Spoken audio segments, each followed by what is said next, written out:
Eu vou falar hoje então sobre o Active Record, que acontece quando a gente executa uma query. Fica ruim pra vocês verem essa bolinha? Dá pra vocês verem bem? Dá pra ver. Top, beleza.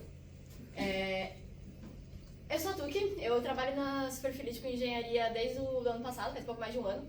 Eu sou formada em engenharia da computação pela Poli, eu trabalho com Ruby desde 2018, mais ou menos, e desse período até então eu passei a maior parte dele na Culture Rocks, mas também cheguei a fazer um estágio no BTG, na casa, na área de engenharia de dados, fiz alguns filas e tudo. E por que eu decidi estudar Query no Active Record? Tipo, ao longo desse período que eu trabalhei com Rails e tudo, foi muito frequente eu sofrer com problemas de performance, principalmente no Postgres e tudo. E aí, por eu sempre ter que resolver esses problemas assim, eu acabei pegando um gosto maior por estudar essa parte do Active Record, essa parte mais próxima do banco e tudo. Então, no fim, é só porque eu gosto mesmo do tema. E aí eu decidi, então, para estudar um pouco disso, eu decidi ler o repositório do Rails. Só que ele era muito grande, tem vários módulos aqui nem estão todos, então ia ser inviável se eu fosse ler tudo. Então eu decidi recortar e estudar só a parte do Active Record, que também era muito grande. Então tem várias pastas aqui, porque tipo, todo o Active Record envolve toda essa parte de migrations, autenticação escrita com banco, criptografia, as validations, associations, tudo. Era muita coisa. Então, como eu vi que não ia dar, eu decidi recortar e pensar só na trajetória que a gente passa quando a gente vai executar uma query no Rails Console. E aí essa apresentação, vocês vão ver que mesmo sendo só esse pedacinho, ela ficou bem grande. E aí eu dividi ela em 3 etapas. A primeira delas é estabelecendo a conexão. Então, o que acontece na hora que a gente abre o console do Rails. Depois, a parte de construir a AST em ARL, porque toda a query que a gente escreve no Active Record e tudo, por baixo dos panos o Rails vai e constrói uma AST em ARL. A gente vai ficar um pouco mais claro o que é isso, para quem não sabe, um pouco mais sobre na apresentação. E por fim, a gente pega essa query aí e manda para o banco de dados e mostra o resultado pra gente. Então, começo de tudo, estabelecendo a conexão, que acontece logo quando a gente abre o console do Rails. E antes de começar, é importante a gente só falar de umas coisinhas. Então, no Rails, cada thread tem sua própria conexão. Então, por exemplo, no Rails Server, que você, por padrão, tem 5 threads, você tem 5 conexões. E no caso do Rails Console, você tem uma thread ali rodando, que é a thread do seu console, e você tem uma conexão para isso. E aí, assim, toda vez que você faz um request web, você tem uma conexão com o banco para esse request, sabe? Então, assim, vamos supor que você tem um request web, que dentro desse request você faz várias queries no banco. Na primeira query que ele vai fazer, ele vai pegar uma conexão do pool, uma conexão que já está aberta, vai pegar essa conexão do pool, vai fazer todas as queries que você tiver para fazer, acabou o seu request, ele devolve essa conexão para o pool e ela fica lá no pool disponível para qualquer outra thread que quiser executar um novo request. No caso do Rails Console é um pouco diferente, porque como essa sessão tipo, tem uma thread para ela, tipo, você já tem uma conexão desde o começo, então a partir do momento que você faz a primeira query, aí sim ele pega a conexão disponível do banco para você, e quando você fecha a sessão do console, aí ele não só devolve a conexão com o pool, como ele também fecha essa conexão. E um ponto interessante é que, assim, por padrão, o número de threads e de conexões é o mesmo, mas tem como você mudar isso, o Rails permite que você configure. Só que não é o ideal, porque se você tiver, por exemplo, mais conexões do que threads, você vai ter algumas conexões sendo subutilizadas, então é meio que um desperdício de recurso.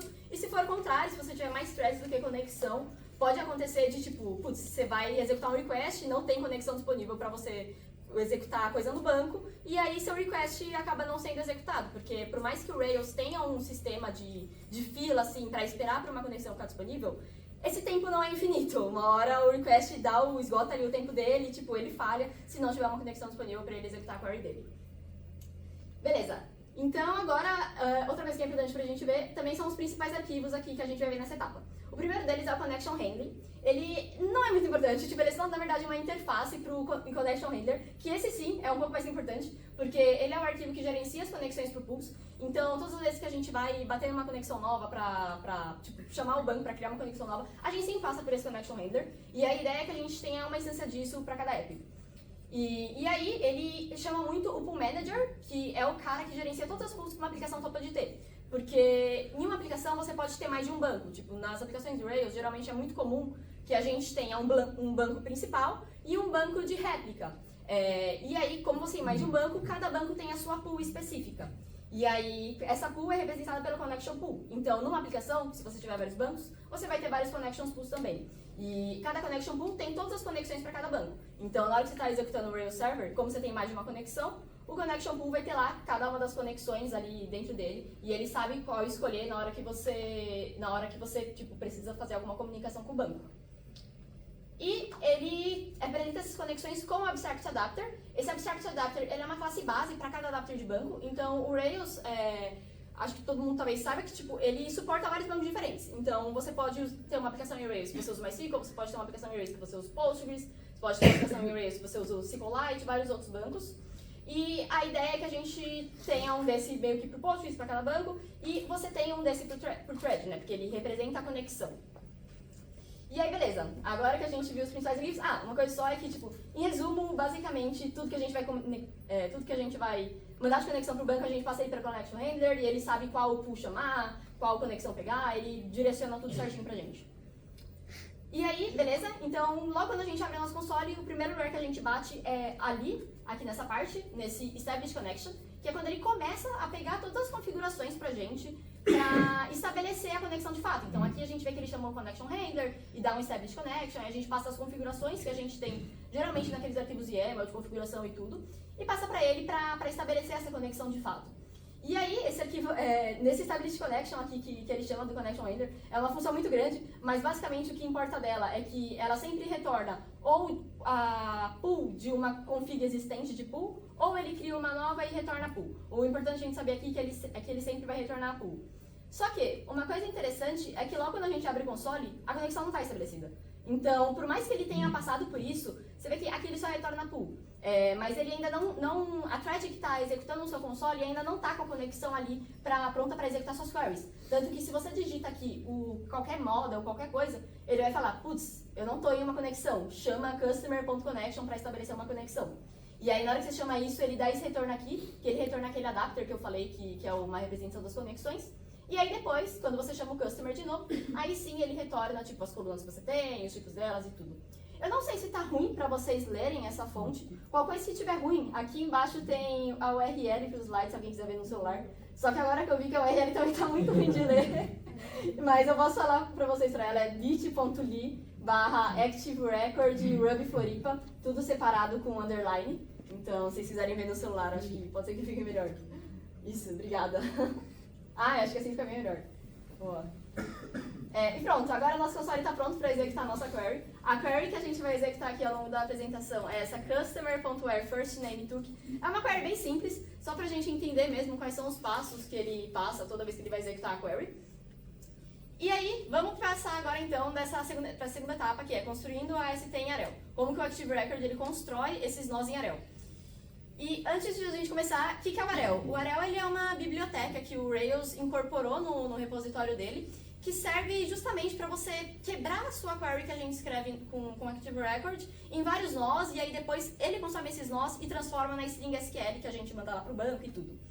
Então, se por exemplo, a gente quisesse escrever uma query em Arel, aquela mesma query que a gente acabou de ver, de customer.where, first name igual a took, a gente pode fazer o seguinte, a gente pode fazer customer table igual a Arel table new customers, aí a gente cria esse select manager, que vai ser o customerstable.project, esse project é como se fosse um select, aí o Arel star é como se fosse tipo um select estrelinha, sabe, um select all, e aí dá um ponto .where, e aí aqui no caso customerstable, first name, aqui a gente pode passar o nome de qualquer coluna, ponto equal took. E aí na hora que a gente faz o SQL disso, a gente vê que ele monta o SQL certinho pra gente, tipo, já pronto pra executar no banco. E aí, tipo, se a gente pede aqui para esse mesmo Select Manager a AST, a gente vê que essa é a cara dela. Tipo, só para uma query pequenininha, a gente já vê que é um negócio enorme. Então, você imagina que, tipo, um pouquinho que uma query cresce, esse negócio já fica enorme. Mas o que importa aqui pra gente, só para fins didáticos, é que a gente tem aqui um where, e aí nesse where a gente tem um nó da esquerda, que tem o first name, e do outro lado a gente tem o nó da direita, que tem um took. E aí, o que é esse nó da esquerda e nó da direita? O Arel, como eu falei, tipo, ele constrói uma Abstract Syntax Tree, que é a AST. Isso é meio como se fosse uma forma lógica de representar um texto. Então, você tem, tipo, uma árvore com vários nós, e aí a ideia é que tipo, você leia meio que de cima para baixo, da esquerda para a direita.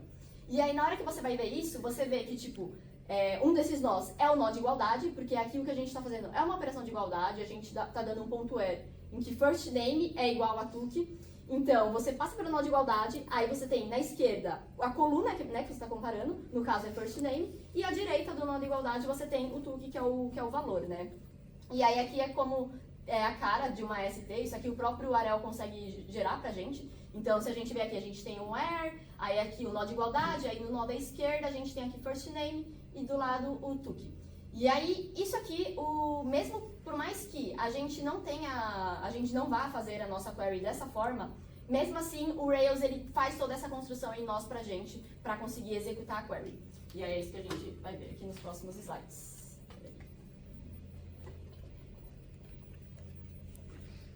E agora os principais arquivos para essa segunda etapa. Aqui tem um pouquinho mais de arquivo, mas o primeiro deles é o query. Ele que recebe todos os comandos que a gente coloca no model que a gente chama pro Rails. Então, se a gente coloca um ponto .where, um ponto .joy, um ponto .group, sempre bate aqui nesse arquivo de query.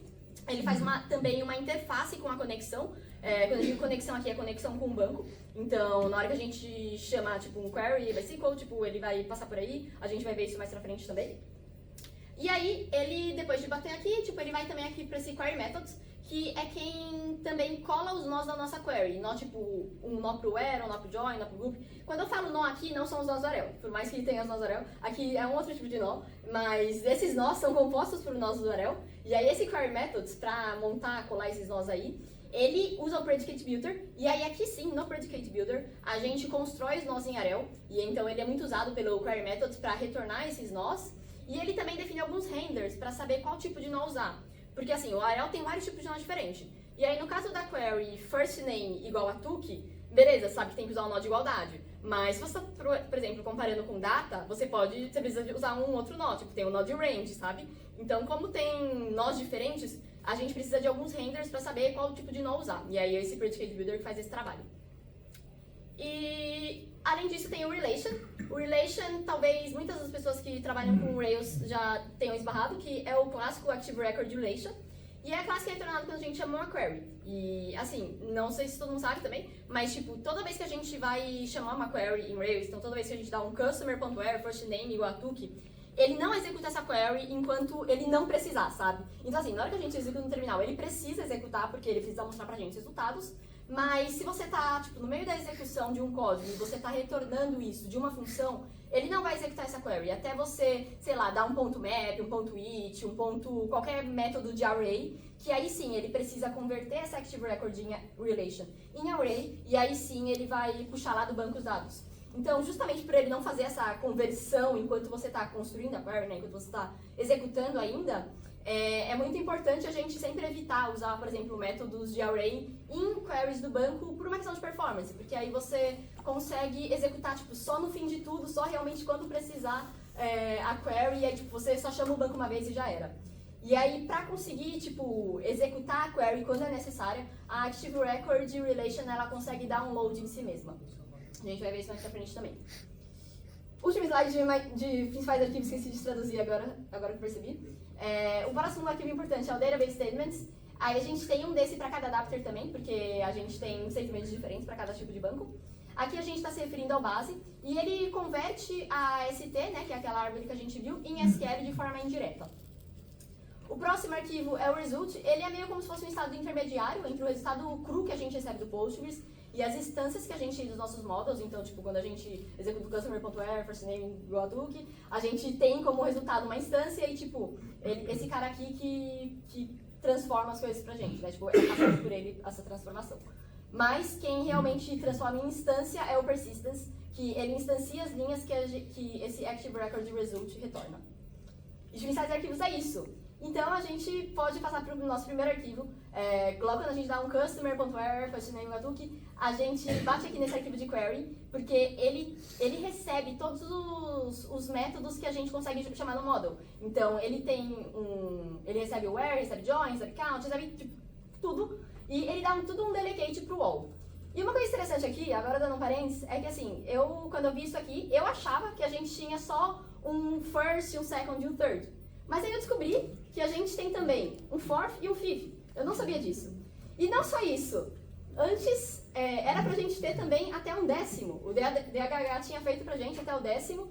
E, sei lá, talvez nem todo mundo goste. E aí ele começou a receber muito comentário de gente reclamando, falando, não, isso aqui é inútil, você devia parar de programar, você devia escrever poesia. E aí ele ficou bravo, então ele decidiu tirar tudo, e aí ele deixou só o 42. E agora se você consegue até hoje chamar o 42 em qualquer model, e na hora que você chama o 42 ele retorna ao 42º item da sua tabela que você tem aqui. Mas voltando, continuando, o arquivo de query, como eu tinha falado, ele dá um delegate pro all, e ele faz isso porque, tipo, tem muitas vezes que precisam ser feitas para qualquer tipo de query que você faz. Então, a gente precisa verificar se tem algum default scope, a gente precisa instanciar a array table, porque, tipo, como o Active Record, ele transforma tudo naquela ST, precisa de uma instância da array table, precisa instanciar o predicate builder, instanciar Active Record Relation, várias coisas. E então, por isso que ele dá um delegate aqui para esse all. Por isso que, tipo, na hora que a gente dá um customer.where, é a mesma coisa que fazer customer.all.where, sabe? E aí, depois que é feito o delegate, a gente consegue ir para o query methods. E aí, aqui nesse query methods que tem os outros methods. Então, é aqui que fica, por exemplo, a definição do where. E aí, a gente vê uma coisa interessante aqui no where e também tipo em joins e tudo, ele sempre retorna o self. E aí, é por isso que a gente consegue sempre encadear, né? Tipo, um ponto where, e aí depois pode colocar, tipo, where, shop, não sei o que lá, joins, tal model, sabe? Tipo, por isso você sempre consegue fazer esse encadeamento. E aqui, se a gente vê no método where, a gente vê que ele tem um build where clause, que é do mesmo arquivo ainda, no query methods, e aí nesse build where clause é quando ele começa a chamar o predicate builder para buildar as coisas. Então aqui ele fala um build from hash, porque esse first name, 2 pontos do que na verdade é um hash, e aí por isso ele chama o predicate builder dessa forma. E também é aqui nesse momento em que se a gente tivesse usado algum alias, ele iria verificar e fazer o tratamento adequado. O alias seria tipo, por exemplo, o nome da nossa coluna é first name, mas vamos supor que a gente tenha a coluna first name e que a gente tenha um alias de name, ou seja, quando a gente poderia passar aqui um name que ele ia saber que se refere à coluna first name. Sendo assim, se a gente tivesse passado o name, ele iria tratar esse alias aqui nesse momento. Uma outra coisa que ele também trata aqui é a questão de sanitização. Então, aqui no nosso caso, a gente não passou um SQL pro where, mas é possível passar. Então, se a gente tivesse passado aqui dessa forma, o resultado seria o mesmo, mas ele teria processado de outra forma, porque ele teria feito uma sanitização antes para evitar SQL injection, esse tipo de coisa, aqui nessa string. E aí, então, no predicate builder, logo quando a gente chama ele, a gente chamou o build from hash dele. E aí, isso que ele chama build from hash, ele chega a converter também esse dot notation to hash, que é pro caso em que a gente tivesse passado aqui, ao invés de first name, a gente tivesse passado, por exemplo, um customers.firstname, sabe? Pra meio que deixar mais explícito que a gente se refere à tabela de customers. Mas não foi o nosso caso, então ele só chama, expand from hash, que é uma função muito grande, então eu não botei aqui, mas ela basicamente chama esse método build aqui, e ela trata os casos em que o hash é vazio, em que a gente passa um array, ou então quando a gente passa uma relation, por exemplo, então se a gente passasse customer.where shop, shop, ele tem que pegar a foreign key dessa shop, porque o que a gente tem na tabela de customer é a foreign key só. Então, nesse caso, ele saberia como tratar e tudo mais. E aí, quando a gente volta, né, tipo, quando o predicate processa tudo isso... outro ponto importante que esqueci de falar, é que aí, nesse expand from hash, ele chama esse método build aqui, e é nesse momento aqui do build que ele sabe, que ele chama o handler para saber qual nó criar, né? E aí, quando ele volta daqui, ele já volta com o nó criado, então ele cospe esse nó lá pro arquivo de query methods, que foi o que tinha chamado predicate builder, e aí, quando ele volta esse nó, a gente consegue ver que o nó tá aqui. Então, se a gente, tinha colocado um pry aqui, se a gente pede a where clause, a gente vê que a gente tem aqui um nó em arel, e é isso dessa parte. A gente tem aqui o nó em arel, nó de igualdade e tudo, e aí tem aquela coisa de esquerda e direita, que eu até tinha falado quando eu estava mostrando a árvore. E aí aqui também é meio que um parênteses, só uma coisa interessante também que eu acho que vale a pena falar, é que essas duas queries, elas são muito parecidas entre si. Então, a gente tem aqui um customer.where shop, e aí aqui shop.findBy name superfillet dev. O findBy, para quem não está familiarizado com Rails, ele vai retornar sempre um record, o primeiro record que ele achar que atenda a esse caso, né, que atenda a esse nome. E tem uma outra query aqui, que é customer.where shop.where name superfillet dev, mesma coisa, limite 1. O where, a diferença do where pro findBy é que o where, ao invés dele parar no primeiro, né, igual o findBy faz, o where ele retorna um array. Então, se a gente tivesse, sei lá, 50 lojas com esse nome, ele retornaria 50 lojas aqui. Então, por isso eu botei um limite aqui, para ela ficar com a mesma coisa que o findBy. Mas mesmo elas sendo a mesma coisa, a gente vê que a execução delas é diferente. Então, nesse primeiro caso aqui, ele fez 2 queries. Nesse caso aqui, ele fez só uma. E é muito interessante isso, porque, tipo, beleza, aqui nesse caso, ela até, essa segunda aqui até retornou mais rápido, então ela também tem essa vantagem de retornar mais rápido do que essa de cima. Mas também tem a vantagem de que, tipo, como o find by, como o Rails precisa pegar o resultado desse find by para aí sim conseguir executar essa segunda query, que é o customer.where, aqui ele está passando um array, né, para essa query. Então, assim, no nosso caso, o find by vai retornar só um record. Mas eu já lidei com situações em que essa segunda query que a gente tinha aqui, aliás, a primeira, né, essa do shop, ela retornava, tipo, bilhares de records. E aí, o Postgres, ele tem um limite de caracteres quando você vai executar uma query. Então, se retornava milhares de records, na hora que o Postgres ia executar essa query de fora aqui, do customer.where, ele não conseguia, tipo, estourava o limite dele e a query não era executada. Então, é sempre bom a gente dar preferência para colocar, tipo, dentro de outras queries que não são executadas logo de cara, tipo, que nem o findby que é executado logo de cara, sabe? Tipo, é sempre bom, então, a gente manter aquela coisa que eu falei, da Active Record Relation, evitar executar a query antes, para ele executar uma query só e evitar ter esses problemas com o Postgres. Mas é isso dessa parte. Deixa eu beber mais água. Agora, a gente vai para a terceira etapa, que é quando a gente manda de fato a query para o banco e mostra os resultados, né? Então, como que a gente converte aquela AST que a gente tem ali, que o Predicate Builder montou pra gente, e converte em SQL e depois em instâncias. A primeira coisa que ele bate é aqui no Active Record Relation. Toda vez que a gente vai executar uma query assim lá no console, a gente executa por baixo dos panos, ou executa por baixo dos panos um pre-reprint. E aí esse pre-reprint é um dos métodos que exige que a query seja carregada. Então ele vê aqui se ele já carregou os records em memória, no nosso caso ainda não carregou. Então ele vai começar a puxar os records. Então ele puxa os records e aí a gente vê aqui que ainda no Active Record Relation, ele dá um load nela mesma. E aí nesse load é quando ele começa a executar as queries aqui. E aí nisso que ele começa a executar as queries, ele cai aqui nessa função de execQueries, ainda no Active Record Relation, e aí ele chama um execMainQuery, que aí começa a bater em outros lugares. Não, ainda tá no Active Record Relation.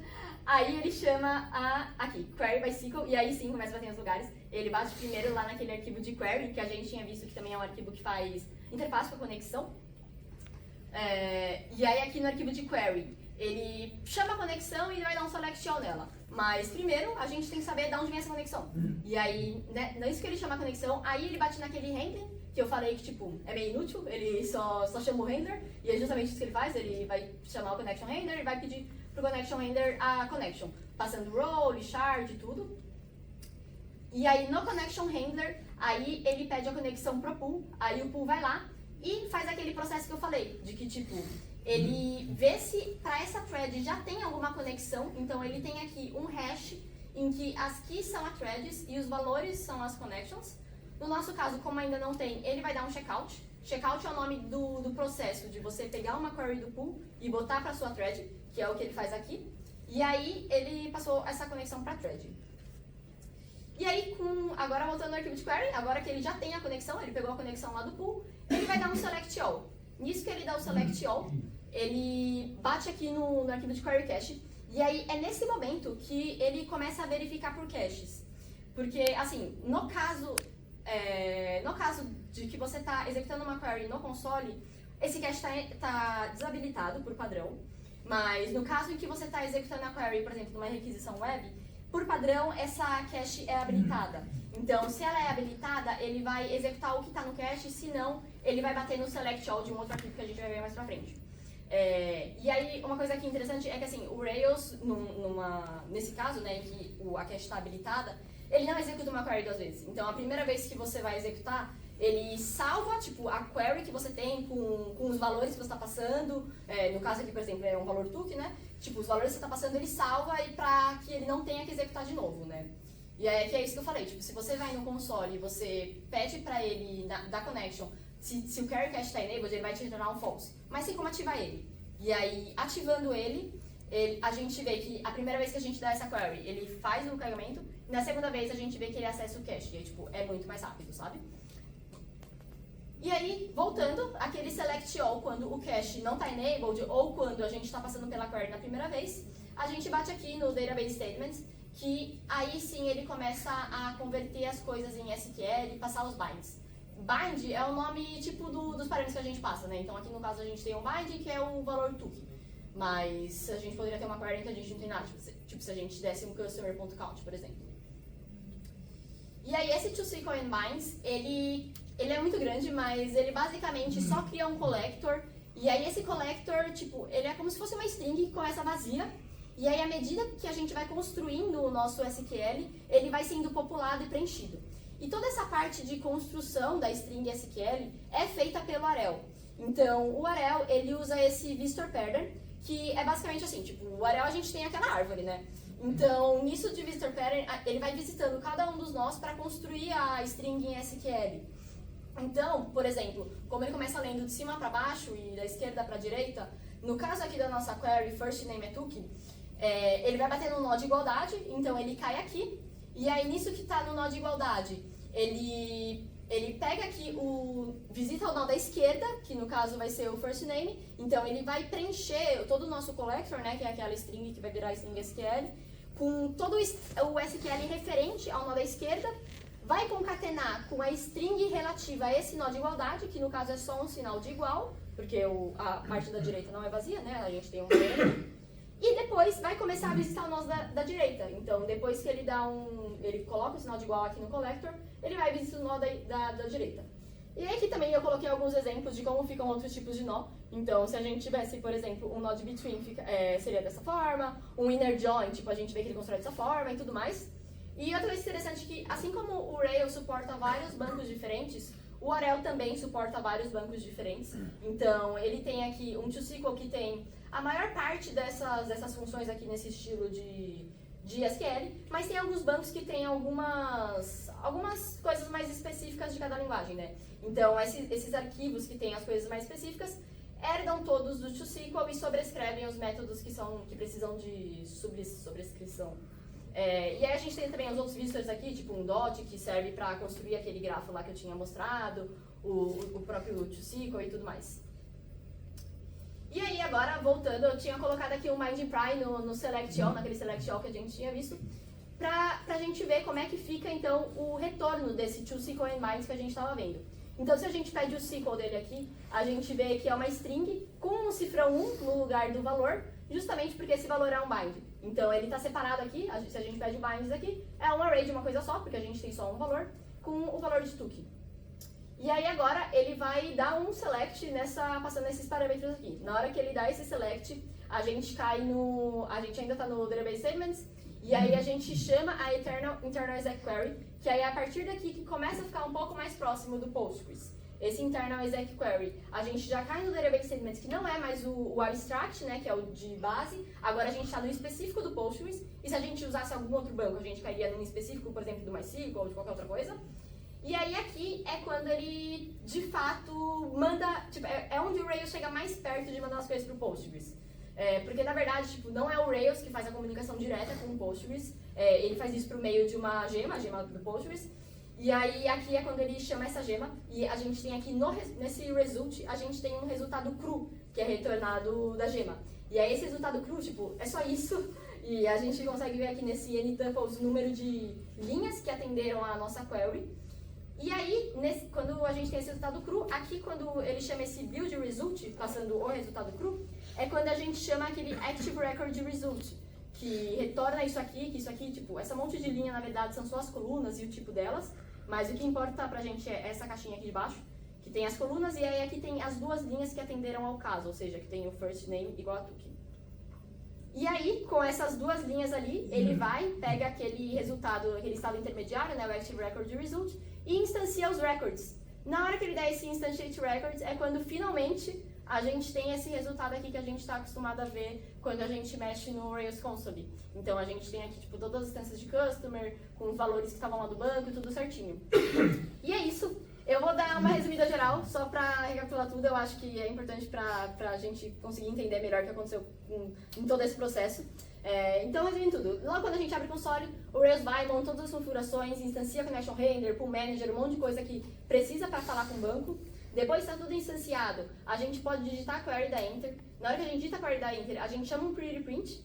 E aí, com isso, o Rails transforma os parâmetros tudo em nó de Arel e vai salvando tudo no Active Record Relation. até chegar o momento em que ele precisa executar a query de fato, né? E quando ele precisa executar a query de fato, quando o Database Statements vai e transforma todos esses nós que a gente tem num SQL puro, aí o Connection Render vai, pega esse SQL puro e transforma naquele estado cru do Postgres. E com esse estado cru do Postgres, a gente vai e consegue ter as nossas instâncias bonitinhas geradas para cada uma das linhas retornadas do Postgres. E é isso.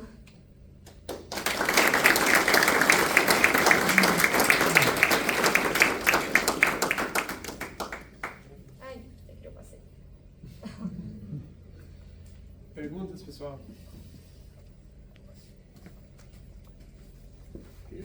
Pode falar.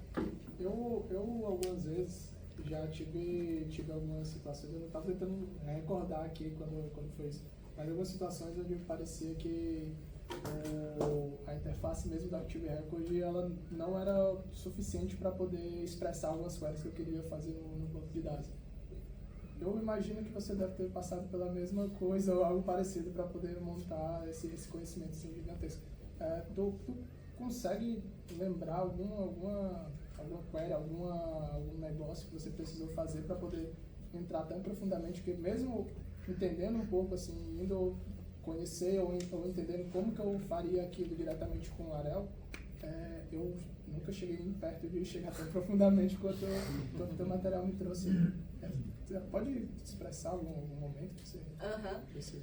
Então, já aconteceu muito comigo, assim, eu não vou saber te dar um exemplo de tipo, um tipo exato de query que eu precisei fazer, mas tipo, muitas vezes, sei lá, queries com muito joins, ou então queries em que, além de ter muitos joins, tipo, tinha uma subquery, aí eu tinha que ordenar a subquery e tudo mais, e eu sempre pensava, não dá pra escrever isso com Active Record. Só que, fazendo essa apresentação, quando eu estudei isso, eu pensei, eu acho que na verdade dá. Eu ainda, desde que eu fiz a apresentação, eu ainda não esbarrei num caso em que eu precisasse escrever uma query muito complexa com Active Record, mas eu tenho a sensação que dá pra escrever sim. Só que assim, eu acho que no dia a dia é muito mais prático a gente só escrever as coisas em SQL, porque, eu acho que SQL, talvez a maioria das pessoas que trabalham em computação estejam mais acostumados a escrever, tipo, acho que a gente consegue ter uma fluência talvez um pouco melhor em SQL do que, sei lá, sabendo quando a gente tem que botar um join ali no Rails e tipo, quando é melhor dar um include e tudo, sabe? Então é mais fácil a gente só acabar escrevendo no SQL mesmo. Mas eu acho que sempre dá. Não é bem uma pergunta, mas um comentário em relação a isso. Com esses GPT da vida agora, se tu pegar uma query realmente complexa e pedir para ele escrever usando Arel e Active Record, tu vai ver coisas bem malucas. Já tiveram algumas situações onde eu ia escrevendo, né, incrementando com o negócio que eu precisava ler, seria um select que eu precisava buscar lá, que eu olhava, cara, eu tinha acabado de escrever, eu mesmo já não estava entendido como que eu tinha chegado ali, entendeu? Então eu vi, em alguns momentos eu falei, cara, deixa eu entrar ali na seara do Arel, e quando eu entrei, me pareceu mais visivelmente, eu olhei assim, cara, parece que eu consigo compreender mais isso daqui do que o que eu escrevi ali com o Active Record. Então foi mais ou menos nesse sentido.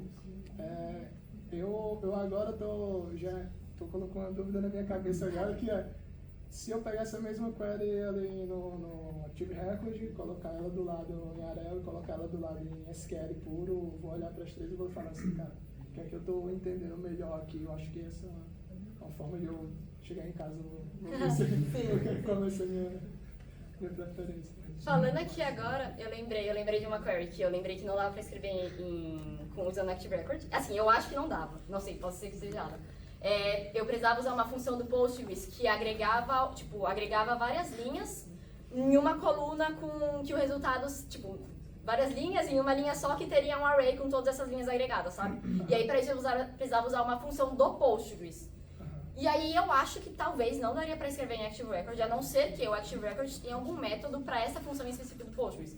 Mas eu acho difícil, né? Porque, o Postgres tem várias funções, não é possível que o Active Record tenha um suporte para cada uma das funções de Postgres. Então, eu acho que nesses casos de funções específicas do banco, não dá. Eu acho que não deve ser possível. Deu um exemplo ali que duas cores eram executadas quando usava um find by e um limit ali. Assim, eu não imagino nada que pudesse ser acorrentado com um limit ali. Então, assim, como tu sabe que, num caso, ele ia se executar imediatamente, enquanto no outro, ele ia ficar esperando para ver se podia executar imediatamente ou se ele ia conectar com outras funções? Então, é meio que decorado ou dá para usar uma certa lógica melhor, assim? Olha, eu acho que acaba sendo meio decorado. Tipo, o que dá pra usar de lógica é que... Deixa eu voltar um pouquinho. O que dá pra usar de lógica é que, assim, a gente saber que tudo que a gente colocar de método derub em alguma coisa de Active Record, ele vai transformar a nossa query em resultado, sabe? Então, sabendo disso, que ele vai transformar em resultado, a gente sabe que ele vai fazer uma query. Então, se aqui a gente, por exemplo, ao invés de usar um limit 1, se a gente tivesse feito um shop.where name igual a dev to a e colocasse um ponto first, ou seja, a gente está convertendo em array, ele iria fazer da mesma forma duas queries, justamente porque a gente usou o método de array numa Active Record Relation, então ele precisou pegar o resultado dessa query para botar nessa outra query aqui. Então, assim, tipo, é sempre manter na cabeça que se você executa algum método de Ruby, ele vai executar duas queries. O find by, aí entra nessa questão de ser meio decorado, porque, tipo, find by, como ele retorna um record, que é, tipo, a instância, a gente sabe que ele vai retornar uma coisa, tipo, de Ruby mesmo, sabe? Não uma coisa do Rails. Então, é por isso que aqui a gente sabe que ele vai fazer duas queries. Mas, realmente, deve ter algum outro método, né? Tipo, aqui eu estou dando exemplo do find. Acho que o find também dá isso. Mas devem ter outros métodos que também tenham esse mesmo resultado. E a gente só lembra decorando. E aí, tipo, acho que o esquema é a gente executar a query, ver se ela tá rodando bem, ver essas linhas azuis aqui que são importantes, sabe? Ficar de olho nisso. A regra de ouro que eu gosto de usar, assim, mas eu posso também, enfim, funciona para a maioria dos meus casos, é tentar entender o que me retorna um valor na memória e o que me retorna um Active Relation. E o Active Relation ele vai ser utilizado lá dentro da ST para montar uma subquery, como ela mostrou ali. E uma coisa como um find by ou um point first, você vê que ele retorna um dado que vai para a memória. Então, nesse caso, sim, o que acaba sendo confuso é que a gente executa essas coisas no console e ele sempre retorna, né? Por causa do pretty print. Mas o Active Relation só vai retornar ele só vai executar a query por causa do pretty print. Agora, se tu passa ele por parâmetro para outra query, ele não executa, ele utiliza aquilo, né, como uma subquery. Então, acho que tentar pensar no o que me retorna uma query e o que me retorna um valor em memória. E sem se confundir muito ali, talvez, com esse negócio do console, né? Porque realmente é confuso. A gente acha que toda query, quando a gente escreve, ela executa, mas ela não executa ali naquele momento. Né? Não tenho bem certeza em relação a isso, mas eu acho que qualquer coisa que considero muito SQL, eu acho que em geral é um relation, né? Então isso é uma coisa que às vezes eu tento fazer também. Será que isso aqui é um relation ou não? Um ToSQL, né? E ele vai gerar o SQL. Se der um find by ali ponto ToSQL, ele vai quebrar, eu acho, né? O find by. Porque daí ele vai executar no modelo, né? Sim. É verdade, é uma boa estratégia também. Verdade. Então, vocês não costumam usar o Ariel direto? Assim? Não. Por regra. Talvez a gente tenha uma query ou outra que a gente usa Ariel direto, mas acho que... Assim, a gente tem... Deve ser umas duas que a gente tem nas Tem alguns lugares, assim, onde precisa fazer, por exemplo, maior igual, algumas coisas mais específicas, que eu acho que você montar a ST ali na mão acaba sendo um pouquinho mais fácil. Mas assim, ou a gente tenta utilizar e abusar o máximo que der do Active Record, ou então escreve um SQLzão lá mesmo e tenta resolver pelo SQL. Porque se você vai...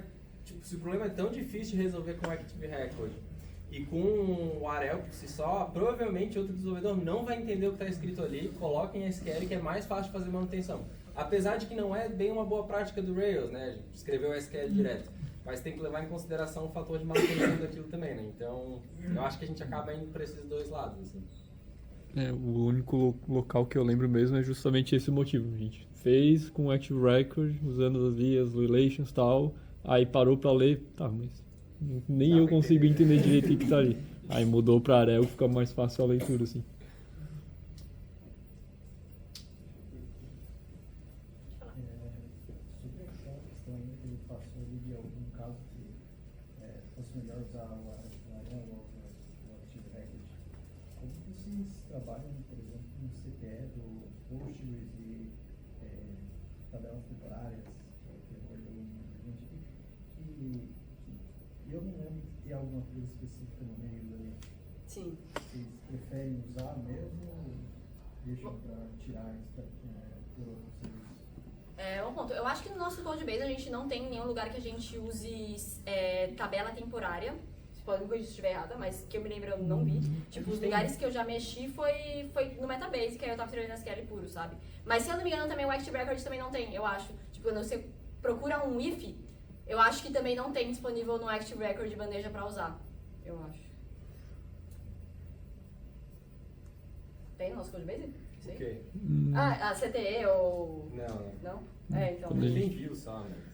Quando a gente pensou em fazer alguma coisa usando a CTE, no final das contas a gente criou uma fact table, que era algo que a gente estava tentando otimizar lá. A gente fez o agregado por conta própria.